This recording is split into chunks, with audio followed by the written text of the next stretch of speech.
अस्सलाम वालेकुम दोस्तों, मेरा नाम शकीला ज़फ़र है and welcome to my YouTube channel Shakeela math academy. उम्मीद है कि आप सब लोग ठीक ठाक होंगे, खैरियत से होंगे और सर्दी से महफूज होंगे। तो friends, finally I am here to share my new video. इस वीडियो के अंदर हम एक इंटरेस्टिंग टॉपिक जो है वो डिस्कस करेंगे, न्यू टॉपिक डिस्कस करेंगे जिसका नाम है क्रैमर्स रूल।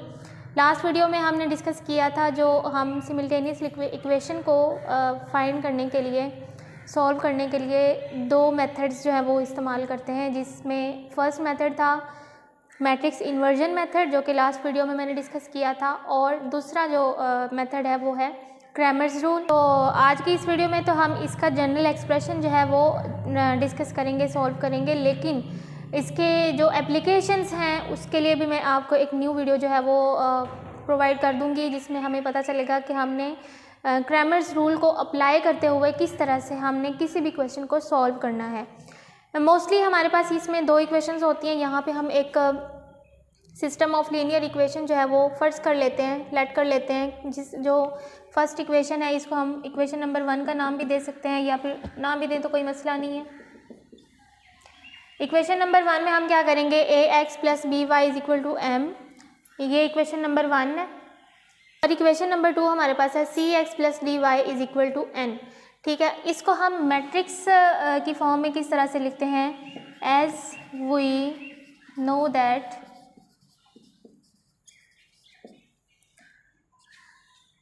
तो हम इस दोनों इक्वेशंस को हम मैट्रिक्स की शक्ल में किस तरह से लिखते हैं, a b c d। ठीक है, और x और y यहाँ पे जो वेरिएबल्स हैं इनका अलग से एक मैट्रिक्स बन जाएगा, और यहाँ पे जो कॉन्स्टेंट्स वैल्यूज़ हैं उनका एक अलग से मैट्रिक्स बन जाएगा। ठीक है, तो हम इन दो इक्वेशंस को हम इस मैट्रिक्स की शक्ल में इस तरह से लिख सकते हैं। अब हम फर्दर इसको सॉल्व किस तरह से करेंगे, तो यहाँ से जो हम फाइंड करते हैं वो हमने x फाइंड करना होता है, यानी x इस मैट्रिक्स को हमने कहा है तो हमने इस इक्वेशन में से x और y की वैल्यूज़ जो हैं वो फाइंड करनी है। यहाँ से a ये जो है दूसरी साइड पे जाके इसका इन्वर्स बन जाएगा, तो a इन्वर्स b कहलाएगा। ठीक है, तो हमने इस इक्वेशन को सॉल्व करते हुए इसका आंसर निकालना है, x और b की वैल्यूज़ निकालनी है। ठीक है, तो इसको हम फर्दर सॉल्व करते हैं। इसके लिए हमें चाहिए a इन्वर्स, और साथ में हम b मैट्रिक्स जो यहाँ पे दिया हुआ है m और n सिंगल कॉलम में, इस मैट्रिक्स को हम पहले a इन्वर्स को फाइंड करेंगे। इसको फाइंड करने के बाद हम b के साथ, मैट्रिक्स b के साथ इसको मल्टीप्लाई कर देंगे। ठीक है, तो इसका आंसर आ जाएगा। तो हमें पता है कि a इन्वर्स को फाइंड करने के लिए हमारे पास एक फार्मूला होता है, adjoint of a over a mod.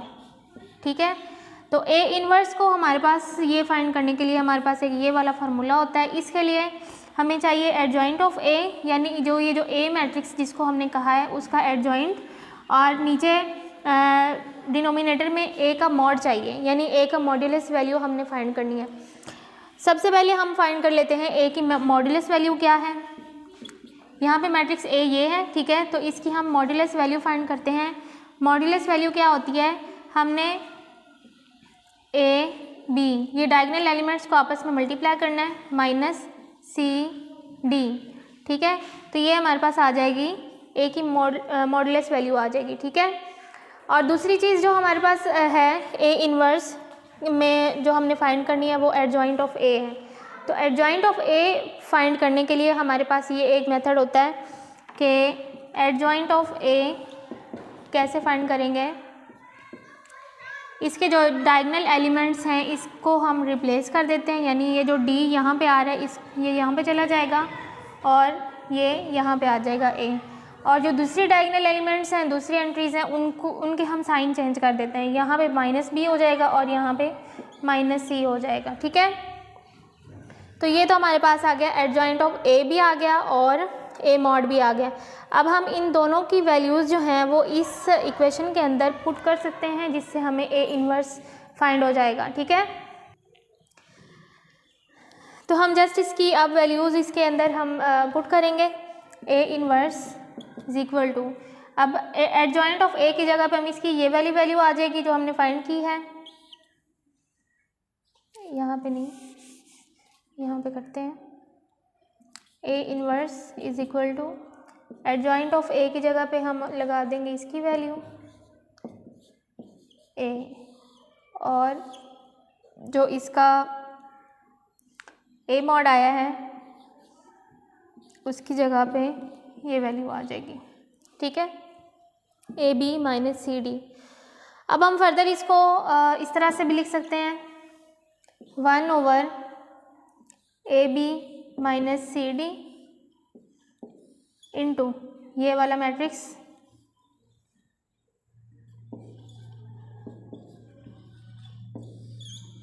ठीक हो गया। अब हमने ए इन्वर्स की वैल्यू तो फाइंड कर लिया। ठीक है, अगर हम ए मॉड की जगह पे ए मॉड भी लिख देंगे तो इससे कोई फ़र्क नहीं पड़ता, क्योंकि हमें इसकी वैल्यू पे पता है, और अगर नहीं भी लिखते इसकी वैल्यू तो कोई मसला नहीं है। ठीक है, तो हम यहाँ पे अगर ए मॉड भी लिख देना तो इससे कोई फ़र्क नहीं पड़ेगा, क्योंकि ये इसका जनरल एक्सप्रेशन है। ठीक है, सिर्फ समझाने के लिए इसको लिखा था, इसकी वैल्यू फाइंड की है।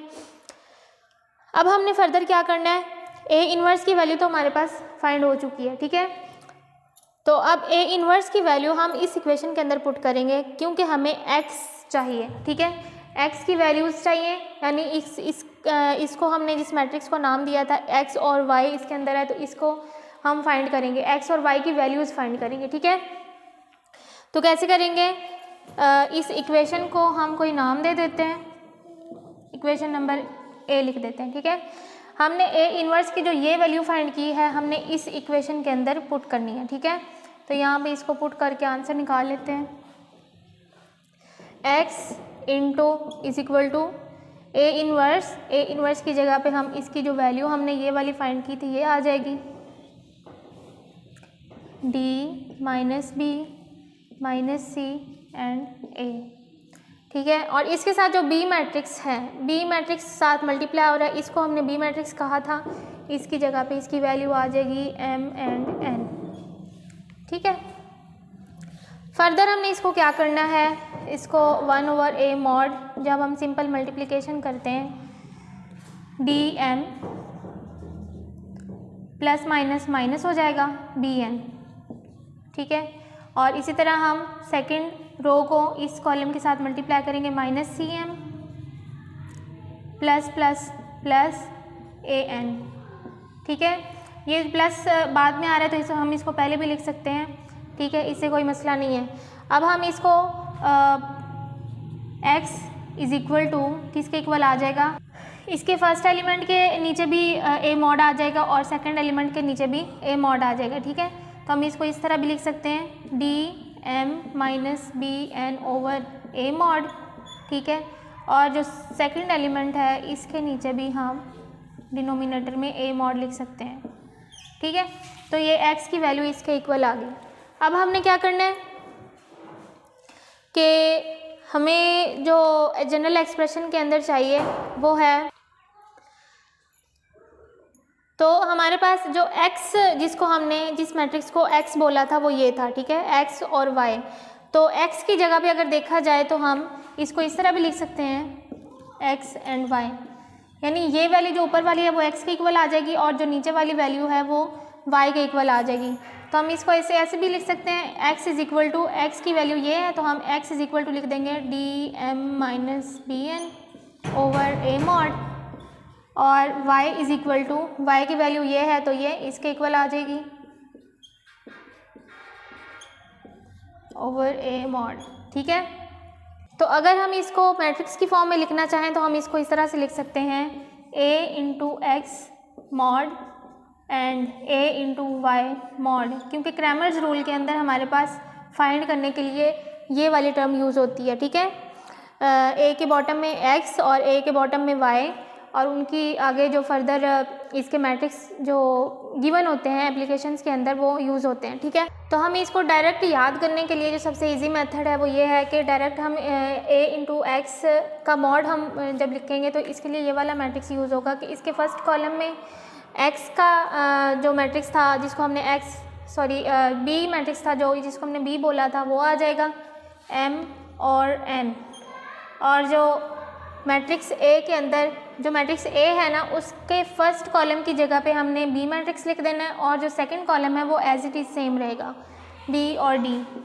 ठीक है, और इसी तरह हम जब A इंटू वाई लिखेंगे तो हमने क्या करना है कि जो B मैट्रिक्स है वो सेकंड कॉलम की जगह पे लिखा जाएगा और A मैट्रिक्स जो सिंगल फर्स्ट कॉलम है इसका वो सेम वही रहेगा। फर्स्ट कॉलम जो है वो AC है, AC, ठीक है, और जो सेकंड कॉलम है B और D, इसकी जगह पे हमने इसको रिप्लेस कर देना है B को, मैट्रिक्स B आ जाएगा, ठीक है। तो ये हमारे पास फाइनल वैल्यूज़ हैं जिसको हमने यूज़ करते हुए, इस एक्सप्रेशन को यूज़ करते हुए, हमने इस मेथड को यूज़ करते हुए क्रैमर्स रूल की एप्लीकेशन को सॉल्व करना होता है, ठीक है। तो डियर स्टूडेंट्स, आज की इस वीडियो के अंदर हमने क्रैमर्स रूल के जनरल एक्सप्रेशन को डिस्कस किया है और कोशिश की है कि एक इजी वे के अंदर आपको समझाया जाए, बताया जाए, ताकि इसकी अच्छी तरह आपको समझ भी आ जाए और याद भी रहे, ठीक है। तो ये बहुत एक इजी मेथड है किसी भी सिमिल्टेनियस इक्वेशन को सॉल्व करने का। सबसे पहले हम एक और रिवाइज कर लेते हैं कि सबसे पहले हमने क्या करना है, दो इक्वेशंस लेनी है हमने, लीनियर इक्वेशंस, ठीक है। इनको हमें पता है कि हमने मैट्रिक्स की फॉर्म में किस तरह से लिखना होता है। इस मैट्रिक्स को A, इस मैट्रिक्स को X और इस मैट्रिक्स को हम B कह देते हैं। और further X is equal to A जो है दूसरी साइड पे जाके इसका इन्वर्स बन जाता है, A इन्वर्स B, ठीक है। तो इस इक्वेशन को हम कोई भी नाम दे लेते हैं जिसको हमने A कह दिया है। अब इस इक्वेशन को देखते हुए हमने इनकी वैल्यूज़ फाइंड करनी है, क्योंकि हमें x चाहिए, ठीक है, जिसमें हम x और y दो वैल्यूज़ फाइंड करते हैं। हमें चाहिए x, उसके लिए हम A इन्वर्स पहले फाइंड करेंगे, उसके साथ B मैट्रिक्स हमें पहले गिवन है, ठीक है। A इन्वर्स फाइंड करने के लिए हमारे पास एक फार्मूला होता है जिसके लिए हमें adjoint of A over A mod चाहिए होता है। एडजॉइंट ऑफ A पहले फाइंड कर लेते हैं, उसके बाद हम A मॉड फाइंड कर लेते हैं। एडजॉइंट ऑफ A फाइंड करने के लिए हमारे पास एक मेथड होता है जिसमें हम ये डायगोनल एंट्रीज जो हैं वो रिप्लेस कर देते हैं। D यहाँ पे चला जाएगा और A यहाँ पे चला जाएगा, ठीक है। और जो दूसरी डायगोनल एंट्रीज हैं वो हम रियल नंबर्स जो हैं उनकी हम साइन रिप्लेस कर देते हैं, ठीक है। साइन चेंज हो गए। अब हमारे पास आ चुका है एडजॉइंट ऑफ A। दूसरी चीज़ हमें जो चाहिए वो है A mod. A mod find करने के लिए हमें पता है कि किस तरह से फाइंड किया जाता है। डायगोनल एंट्रीज को हम आपस में मल्टीप्लाई करते हैं तो दरमियान में माइनस का साइन आ जाता है, ठीक है। तो ये हमारे पास A मॉड भी हो गया फाइंड, सिंपल। अब हमने क्या करना है, A इन्वर्स जो हमने फाइंड करना था उसकी जगह पे उसके फॉर्मूले के अंदर हमने वैल्यूज़ जो है वो पुट कर दी। A inverse is equal to adjoint of A, यानी एडजॉइंट ऑफ A की जगह पे उसकी वैल्यू जो हमने फाइंड की थी और A मॉड की जगह पे उसकी वैल्यू जो हम फाइंड करते हैं। यहाँ पे अगर हम A मॉड भी लिख देते हैं तो यहाँ पे कोई मसला नहीं है, बेशक इसकी वैल्यू आप ना लिखें, ठीक है। यहाँ पे इस तरह से भी कर सकते हैं। फिर हमने क्या करना है, A इन्वर्स हमारे पास फाइंड हो गया, ठीक है। अब A इन्वर्स जो हमारे पास फाइंड हुआ है उसकी वैल्यू हम यहाँ पे पुट करेंगे इस इक्वेशन के अंदर जिसको हमने A का नाम दिया था। X, यहाँ पे हम फर्दर इसको करते हैं, X is equal to A inverse की वैल्यू हमने जो फाइंड की है वो आ जाएगी, ठीक है। और उसके साथ B मैट्रिक्स जो मल्टीप्लाई हो रहा है वो B मैट्रिक्स आ जाएगा, ठीक है। M और N को हमने B मैट्रिक्स कहा हुआ है, ठीक है। यहाँ पे आ गया। अब हम इसको क्या करेंगे, 1 ओवर A मॉड। जब हम सिंपल मैट्रिक्सेस को आपस में मल्टीप्लाई करते हैं तो हमें पता है किस तरह से करते हैं। फर्स्ट रो को इस कॉलम के साथ, यहाँ पे क्योंकि एक ही कॉलम है तो हम पहले फर्स्ट रो को इस कॉलम के साथ करेंगे, फिर सेकंड रो को इस कॉलम के साथ करेंगे। यहाँ पे DM, ठीक है, माइनस प्लस माइनस आ गए, यहाँ पे BN, ठीक हो गया। अब हम सेकंड जो रो है इसकी, उसको हम इसके साथ कॉलम के साथ मल्टीप्लाई करते हैं, -CM, ठीक है, प्लस AN। तो ये हमारे पास आ गई इसकी वैल्यू। अब हम फर्दर इसको क्या करेंगे, X इज इक्वल टू जो इसके हमारे पास यहाँ पे जो एंट्रीज आई हैं इस कॉलम के अंदर, यहाँ पे इसको हम इसके साथ भी डिवाइड कर सकते हैं, दोनों को बारी बारी A मॉड के साथ हम डिवाइड करेंगे। इसके नीचे भी A मॉड आ जाएगा और नीचे वाले एलिमेंट के नीचे भी A मॉड आ जाएगा। फर्दर हम इसको किस तरह से लिख सकते हैं, क्योंकि यहाँ पे X को हमने मेंशन किया हुआ है कि X किस मैट्रिक्स को हमने कहा था, इस मैट्रिक्स को हमने X कहा था। यहाँ पे इसका X एलिमेंट है, यहाँ पे इसका Y एलिमेंट है, तो हम इसको डायरेक्ट लिख देते हैं। यहाँ पे इसको X लिख दिया, इसको Y लिख दिया, ठीक है।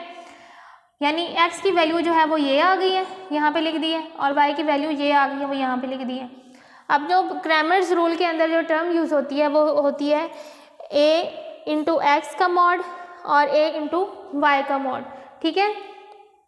तो हम क्या करेंगे, इसको सिंपल याद रखने के लिए क्या करेंगे कि जो हमने A इंटू, यहाँ पे A जो मेंशन हुआ है वो यहाँ पे ये वाला मैट्रिक्स है जिसको हमने A कहा था, ठीक है। A जिसको कह दिया है, इसके फर्स्ट जो कॉलम है इसको हमने रिप्लेस कर देना है मैट्रिक्स B के साथ, ठीक है, और second column as it is आएगा, ठीक हो गया। उसी तरह हमने जब A इंटू वाई लिखना है तब हमने इसका जो सेकंड कॉलम है वो मैट्रिक्स B के साथ रिप्लेस कर देना है, और जो फर्स्ट जो कॉलम था वो एज इट इज़ ही रहेगा जो मैट्रिक्स A के अंदर था, ठीक है। अब हमने इसकी जो एप्लीकेशंस आगे हमने फर्दर सॉल्व करनी है उसके अंदर हम यही चीज़ जो है यही अप्लाई करेंगे, ये वाला मेथड, जिससे हमें पता चलेगा कि हमने इस इक्वेशन को सॉल्व किस तरह से करना है क्रैमर्स रूल के थ्रू, ठीक है। तो आज की इस वीडियो के अंदर हमने क्रैमर्स रूल के जनरल एक्सप्रेशन को डिस्कस किया है। मुझे उम्मीद है कि बहुत अच्छी तरह से इसकी समझ आ गई होगी, और इंशाल्लाह नेक्स्ट वीडियो के अंदर हम इसकी एप्लीकेशन जो है वो इसको सॉल्व करने की कोशिश करेंगे, इससे बहुत इसका कॉन्सेप्ट और क्लियर हो जाएगा, ठीक है। तो फ्रेंड्स, अगर आपको मेरी आज की वीडियो पसंद आई है और इसकी अच्छी तरह से समझ आई है तो कमेंट सेक्शन में ज़रूर बताइएगा, और अगर मेरी वीडियो पसंद आई है तो इसको लाइक और शेयर और सब्सक्राइब करना बिल्कुल भी मत भूलें। इंशाल्लाह मिलते हैं एक बहुत ही इंटरेस्टिंग वीडियो के साथ जिसके अंदर हम इसके एप्लीकेशन को शेयर करेंगे, सॉल्व करेंगे। तो तब तक के लिए अपना बहुत सारा ख्याल रखिएगा। अल्लाह हाफिज़।